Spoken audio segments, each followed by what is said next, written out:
Hama vadiwa, ndinokukwazisai zvakare. Rino rava rimwe Sabata Mwari akakuchengetai, aita kuti imi neni tive pamwe tichipinda musabata rake kuti timurumbidze. NdiMwari wakanaka waita kuti tiparidzire utsvene pazuva resabata rake, nyama nomweya zvichiri pamwe chete.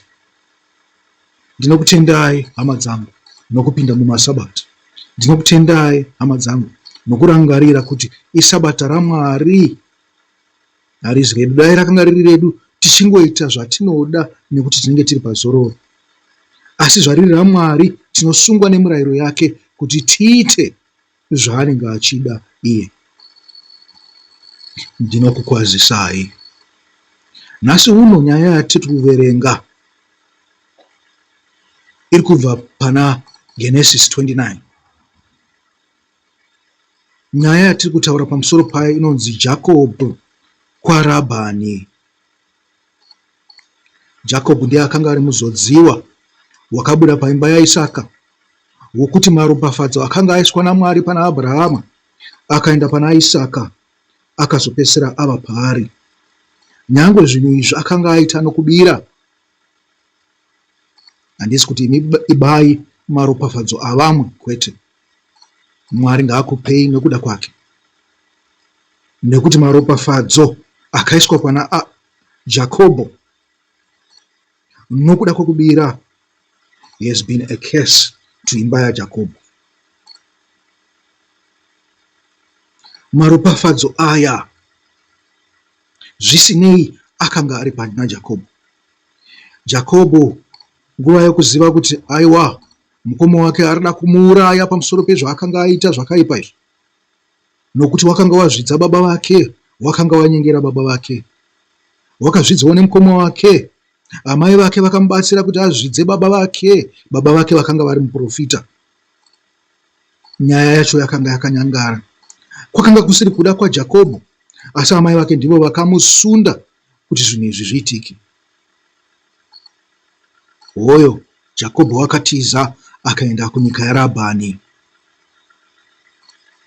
Achienda kunyika yaRabhani akapfuura panzvimbo inonzi Bheteri. Maropafadzo akanga aiswa paari akasimbiswa naMwari, nekuti Bheteri zvida ndiyo nzvimbo iya yatakati Ruzi mukuparidza kwedu kwatakabva kwesvondo rapera, pandakataura pamusoro pemuchinda weRuzi. Ndikati zvichida ndiyo imwe nzvimbo imwe chete iyoyo yatakuti Bheteri.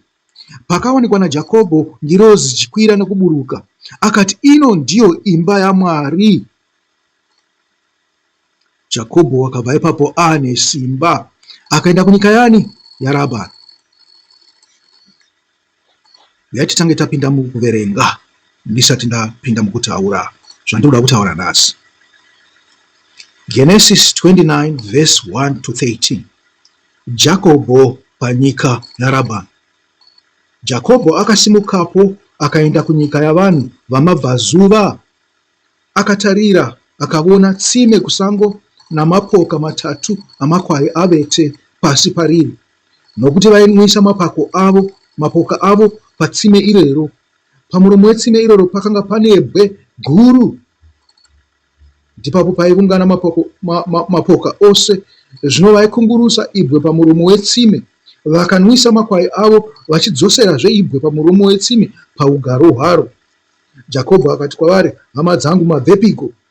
Ivo vakati, tabva Harani. Iye akati kwavari, munoziva Rabhani mwanakomana waNahori here?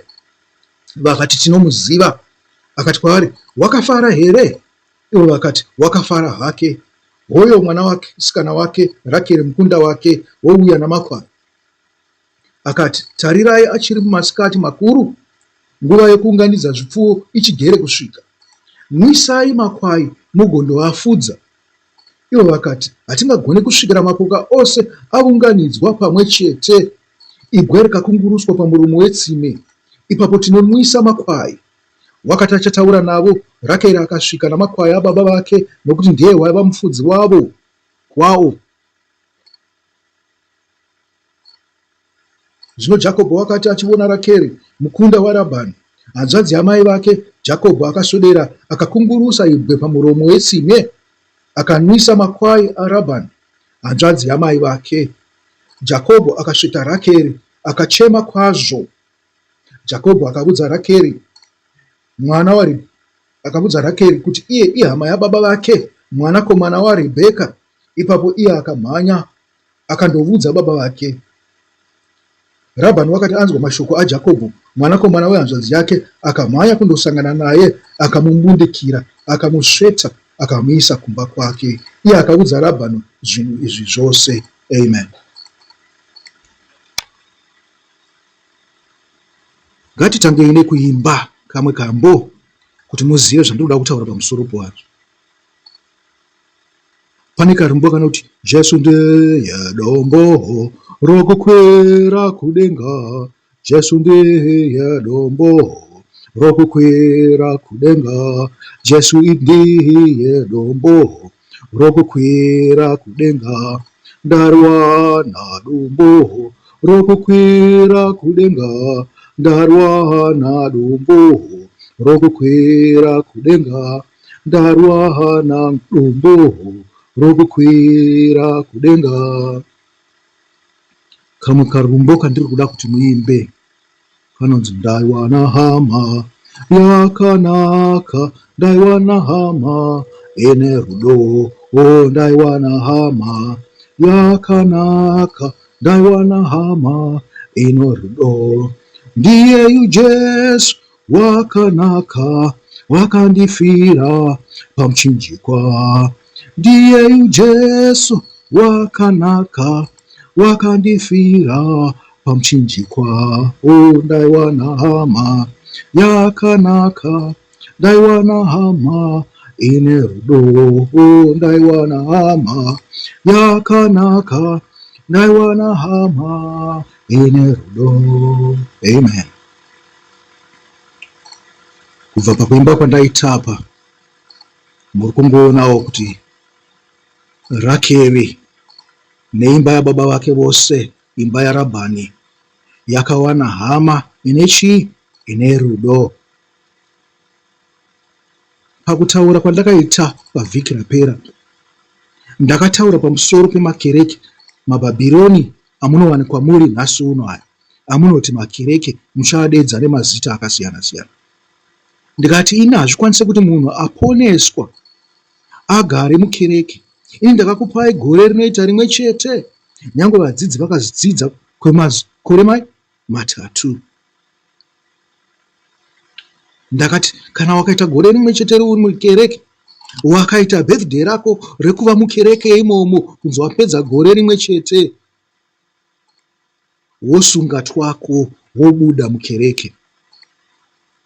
Ndakanzwa vamwe votaura kuti pazouya weaerehwa mubhaibheri kunzi anoda kuputsa kereke. Inini makanditaurira izvozvo, handingatsamwe nazvo. Asi zvandiri kutaura izvi, nyangwe ndisiri hama yenyu yakanaka, nyangwe ndisiri hama yenyu ine rudo fange rwaJesu, ndizvo zvinokushandirai, ndizvo zviri kubva kune iyeye akaenda kudenga, ariko kurudyi rwaMwari. Ndakataura pamusoro pekugara muchingodziisa mabhenji.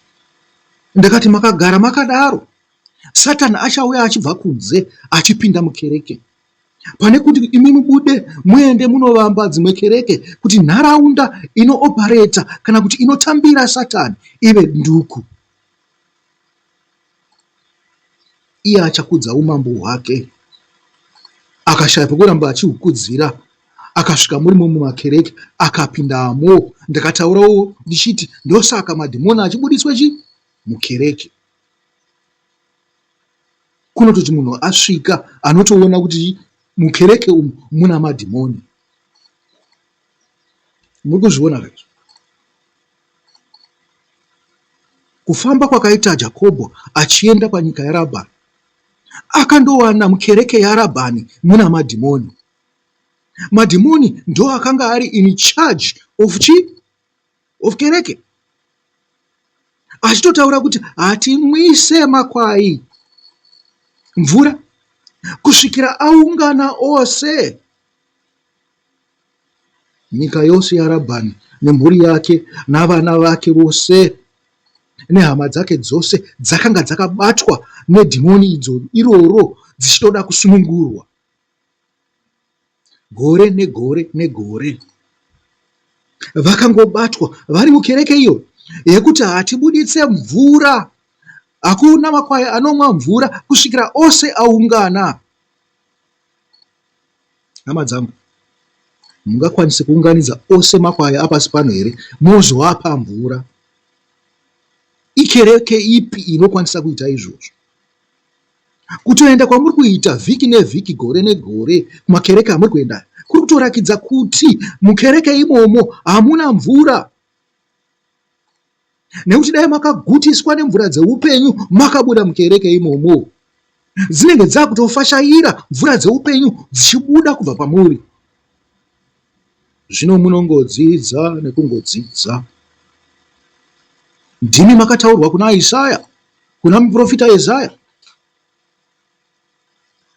kuti munenge muchingoverenga mirau nemirau, muchingonzwa kuparidzirwa nemuparidzirwa, musina kwamunoenda, musina chinobuda pamuri. Nyambirwa musuwo wegehena uri kutonyanya ushama, uchitoti ndichavakwanisa seiko vanhu vose vari kunzwa kwandiri nemakereke aya. Jesu ndiyo hama yenyu yakanaka yakauya kuzokuponesai. Yakanga isina kereke, yakanga isina sinagogo, aingofambawo zvake sechigunduru achingoti paarara ndipapo. Akanga asina imba, akanga asina mukadzi, akanga asina vana, asi waifamba achiita mabasa aMwari. Imi munoda kuti Mwari asvike muri mukati mekereke? Makagara zvenyu muchidziisa mabhenji, makapfeka hembe dzinodhura neshangu dzinodhura, makapfeka masutu namatai, mune dzimba dzakanaka dzamunobuda nekupinda nokudzokera kwadziri. Ndizvo zvamuri kuita izvi. Muri kuda kuti Jesu asvike makadaro. Makazvisarudzira dzimba dzenyu pasi pano dzakava samatorongo. Ndimi makaparadzwa naIshe wedu Jesu Kristu kunzi napaSabata munofanirwa kubudiswa mutorongo ramuri. Budai mumatorongo amuri akakusungai kwamakore namakore. Hongu mungazviti aiwa isi tinonamata pamwe chete navamwe veSabata, asi hapana chinombokutadzisai kuti mubude munotanga mamwe, ndingati makereke eSabata. Nyangwe iwe mutangi wekereke yeSabata haufanirwi kuramba uchigara uripo. Unofanirwa kutobvapo uchisiyira vamwe. Naivavo vakafanirwa kusiyira vamwe, kwete vana vavo, kwete vazukuru vavo, vakafanirwa kusiyira vamwe vari inchaji. Havafanirwa kugara ipapo zvachose. Chivi chamuri kuita kuna Mwari ichi. Handina kumboti vanhu vanopinda pamasabata ngavaregere kupinda pamasabata.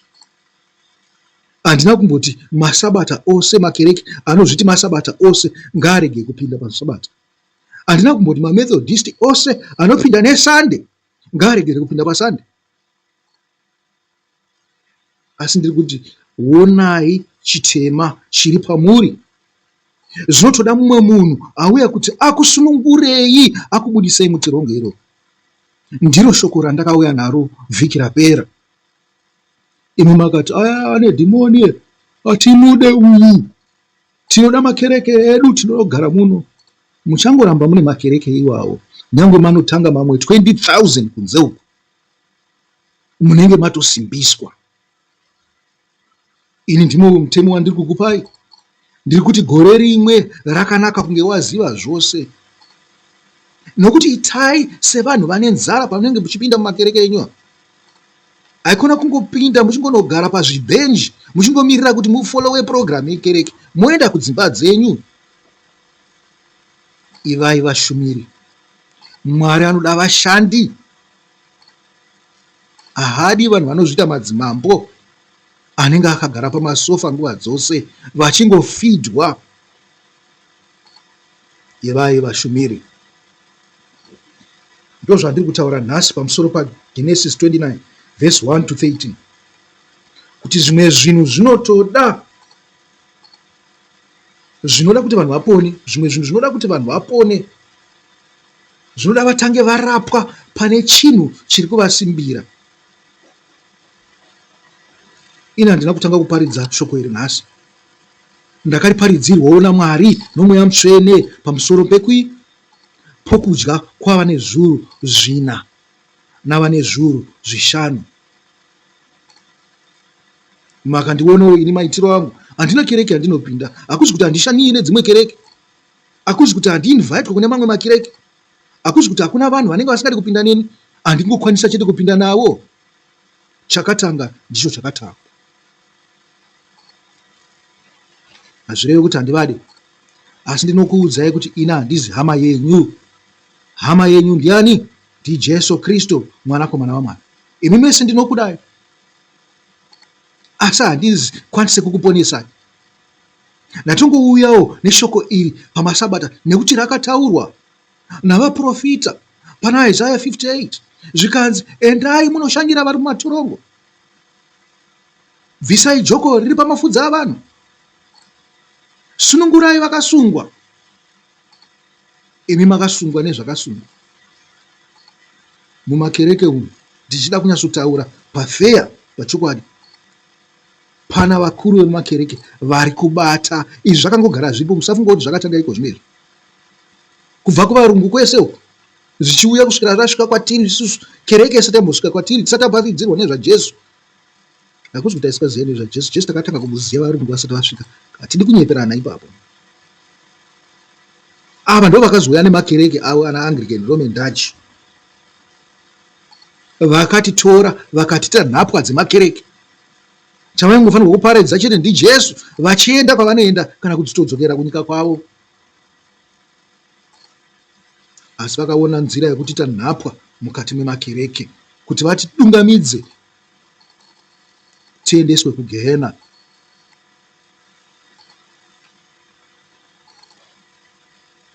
Zvikanzi Jakobho paakasvika patsime akaona pane mutemo wekuti makwai ose anofanirwa kutanga aunganidzwa. Makwai haazopera kuunganidzwa, hazvimbofa zvakaita izvozvo kuti tsime rivhurwe.